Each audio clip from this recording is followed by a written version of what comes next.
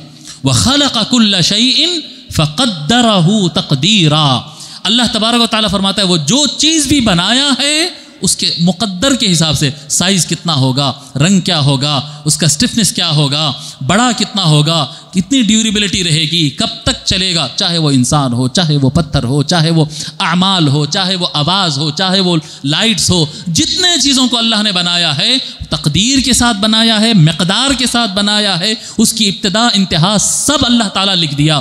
کائنات میں جو بھی ہو رہا ہے وہ اللہ نے بنایا ہے، چاہے وہ اعمال ہو، چاہے افعال ہو، چاہے وہ اشیاء ہو، جو بھی ہو، سب اللہ نے بنایا ہے، سب اللہ کی مرضی کے مطابق چل رہا ہے۔ ٹھیک ہے صاحب، بالکل مان لیے صاحب، مان لیے بالکل۔ پھر ہمارا حساب ہی کہیں کو ہو رہا قیامت کے دن، ہمارا حساب کیوں ہوتا ہے قیامت کے دن؟ میں آپ کو بتاتا ہوں، موٹا موٹا، زیادہ ڈیپ میں نہیں جانا، زیادہ ڈیپ میں جب اہل علم بیٹھیں گے تو ان کے ساتھ ڈیبیٹ ہوگا، وہ ان کا کام ہے، عوام الناس کو اس میں زیادہ جانے کی ضرورت نہیں۔ اتنا یاد رکھو قیامت کے دن جو حساب ہوتا ہے وہ انسان کے ارادوں کا ہوتا ہے، ارادہ، انٹینشن، نیت، آپ کا ارادہ کیا تھا، سمجھ میں آ رہی بات؟ چاہے کام ہو چاہے کام نہ ہو، کام اچھا ہو کام برا ہو، اگر میری نیت اگر لوگوں کو دکھانا ہے، میں بہت اچھی نماز پڑھا تو میرے کو صرف گناہ ملتا، ارے نماز پڑھے تو گناہ کیسا ملتا صاحب؟ کام اچھا ہے یا برا ہے؟ بولیے، نماز پڑھنا کام اچھا ہے یا برا ہے؟ میں محلے کے 100 آدمی کو ساتھ میں کھینچ کے نماز کو لے کے گیا، کام اچھا ہے یا برا ہے؟ لوگوں کو کھینچ کے لے گیا، اللہ کا نام لیا، وضو کرا، سجدہ کرا، قرآن پڑھا، نام اعمال میں گناہ گناہ گناہ گناہ۔ حساب کس کا ہوتا ہے؟ حساب نیت کا ہوتا وہی ہے جو اللہ چاہتا ہے۔ آپ کا ارادہ کیا تھا؟ انسان غلطی کر دے کہ ہو بھائی اللہ کی مرضی، اب ہو گیا نہیں، اللہ کی مرضی نہیں، تیرا ارادہ تھا، وہ گناہ کرنے کا ارادہ۔ کئی لوگوں سے گناہ ہو جاتا ہے لیکن ان کا گناہ کا ارادہ نہیں تھا، گناہ ہو گیا ہے، پوری زمانے میں بدنام ہو گیا ہے، لوگ اس کو گالی دے رہے ہیں، کتنا برا انسان ہے، ایسا گناہ کرا۔ اللہ کے پاس وہ نیکوکار ہے، کیونکہ اس کا ارادہ نہیں تھا گناہ کا۔ قیامت کے دن اللہ تبارک انسان کو ایک چیز کا کنٹرول دیا ہے اللہ تعالیٰ، وہ کیا ہے؟ ارادہ۔ انسان ارادہ کر سکتا، ہوتا وہی جو اللہ چاہتا ہے۔ آپ کے دل میں کیا ہے، سیریسلی آپ کرنا کیا چاہتے ہیں، وہ اس کا حساب قیام۔ اللہ تبارک و تعالیٰ فرماتا ہے قیامت کے دن وَحُصِّلَ مَا فِي الصُّدُورِ، جو سینوں میں ہے وہ بات نکالی جائے گی اور اس کا حساب لیا جائے گا۔ سمجھ میں آ گئی بات؟ بہت موٹا ہم چل رہے ہیں، اوپر سے ہم چل رہے ہیں۔ اور ایک بات بھی ذہن میں رکھ لیجئے، کیونکہ اپن خانقاہ میں بیٹھے ہوئے ہیں تو یہ بات بولنا ضروری ہوتا ہے۔ وہ کیا ہے صاحب؟ تقدیر خیر اور شر جو بھی ہے اللہ کی طرف سے ہے، مگر ساتھ میں ایک بات یاد رکھ لیجئے، اللہ تعالیٰ نے شر پیدا ہی نہیں کیا، شر عدم ہے، شر خراب ہوتا نا، شر اچھی چیز ہے یا بری چیز ہے؟ جی بولیے، کیا ہے؟ پکی بات ہے جی، لاک کر دیا جائے، بدلتے تو نہیں نا بعد میں، تو اللہ بری چیز بناتا جی، اللہ برا کرتا تو اللہ جو بھی بناتا وہ اچھا ہے جی، تو اللہ تبارک و تعالی جو بھی کرتا ہے وہ خیر ہی ہے، شر موجود نہیں ہے، شر معدوم ہے، شر عدم ہے، اللہ تعالیٰ کا ہر فعل خیر ہے جی۔ اللہ تعالیٰ تو علیم ہے اور حکیم ہے، حکیم، حکمت والا، وزڈم والا، سمجھدار، تو سمجھدار خراب کام کرتا جی۔ آپ خراب کام کرے بولے تو آپ کو غصہ آ جاتا، میرے کو خراب کام کرے بول رہے ہیں تو کیا کرا وہ کرا، اللہ کو خراب کام کرے بول رہے ہیں آپ، اللہ شر نہیں، شر عدم ہے، کیا ہے؟ خیر اور شر کا معاملہ جو ہے سمجھنے کے لیے یہ نسبتی مسئلہ ہے، نسبتی مسئلہ ہے یہ۔ نسبتی مسئلہ کیسا ہے؟ یعنی ہمارے کو ایسا لگتا ہے کہ ہمارے لیے شر ہے، لیکن وہ حقیقت میں کسی اور کے لیے خیر رہتا ہے، خیر رہتا ہے۔ خیر اور شر جو ہے یہ نسبتی ہوتے ہیں۔ کیسا نسبتی ہوتے ہیں؟ مثال کے طور پر سمجھانے کے لیے، میرا ایکسیڈنٹ ہو گیا، ٹانگ ٹوٹ گئی، اچھا ہوا یا برا ہوا؟ جی برا ہوا نا۔ ڈاکٹر صاحب تو بول رہے ہیں اچھا ہوا، ڈاکٹر صاحب بولے نا اچھا ہوا۔ نہیں ہوا تو پھر ان کے پاس بیمار آتا کہاں سے؟ ہڈیوں کا ڈاکٹر بھگوان دیوی ہاسپٹل میں بیٹھا ہوا ہے، ان کرنا کیا؟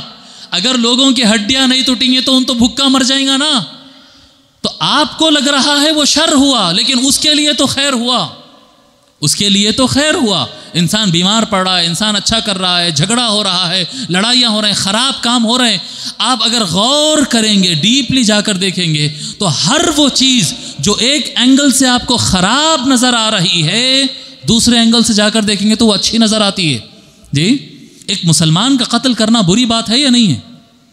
کتنا خراب کام ہے۔ ایک مسلمان انوسنٹ، جو مسلمان کچھ نہیں کرا، آپ کا کچھ نہیں بگاڑا، ایسے مسلمان کو قتل کرنا کوئی بات ہے؟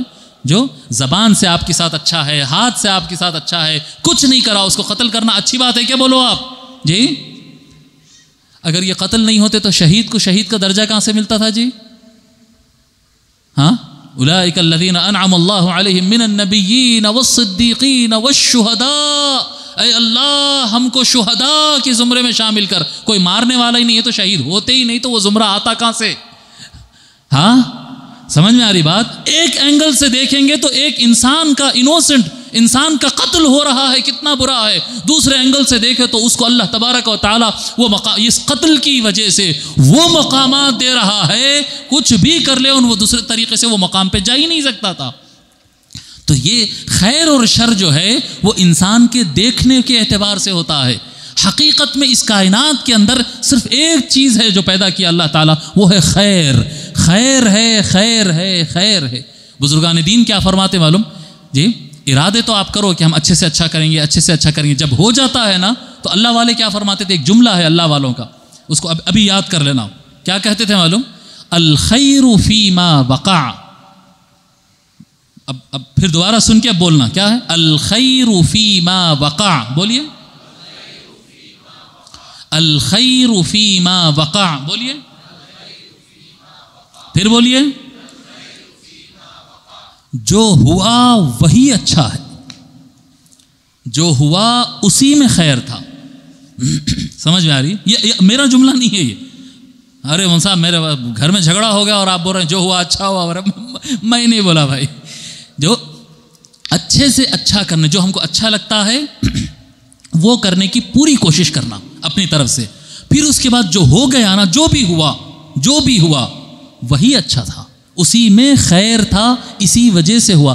اگر اس میں خیر نہیں ہوتا تو وہ اللہ ہونے دیتا نہیں، کیونکہ اللہ جو بھی کرتا ہے وہ خیر ہی ہوتا ہے، وہ خیر ہی ہوتا ہے۔ پھر قیامت کے دن لوگ جہنم میں کیوں جا رہے ہیں؟ اپنی نیتوں کے اور ارادوں کی وجہ سے۔ ارادہ برا کیا تھا اس لیے جہنم میں چلے گا۔ سمجھ میں آ رہی بات؟ اس سے زیادہ تقدیر کے میٹر میں آپ لوگ گھسیے بھی مت، پریشان ہوئیے بھی مت۔ ایمانیات کا چیپٹر ہے، سننا اور مان لینا، اس میں تفکر گمراہیوں کے راستوں کو کھولتا ہے۔ اللہ تبارک و تعالیٰ قرآن کریم میں ایمانیات کے چیپٹر میں تفکر اور تدبر کا آرڈر کہیں پر بھی نہیں دیا ہے۔ سمجھ میں آ رہی بات؟ اس پہ زیادہ محنت نہیں کرنا، اس کے اوپر جو چیزیں سامنے ہیں اس کے اوپر زیادہ محنت کرنا اور اس کے اوپر وقت لگانا ہے۔ پھر آگے ہم چلیں گے انشاءاللہ، آخرت سے متعلق اور بیان سامنے آئے گا۔ قال صدقت، جب یہ حضور صلی اللہ علیہ وسلم بیان کر دی، کتنے ارکان بیان کرے صاحب ایمان کے؟ اسلام کے تو 5 بیان ہوئے تھے نا، ایمان کے کتنے بیان کرے؟ 6 بیان کرے۔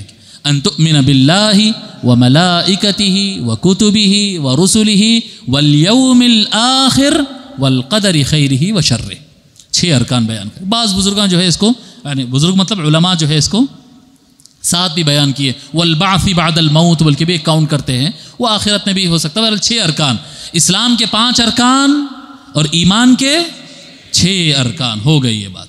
اب ان دونوں کے درمیان ایک فرق ہے۔ اچھا ٹھیک ہے، آگے پڑھتے ہیں، اس کے بعد جاتے ہیں۔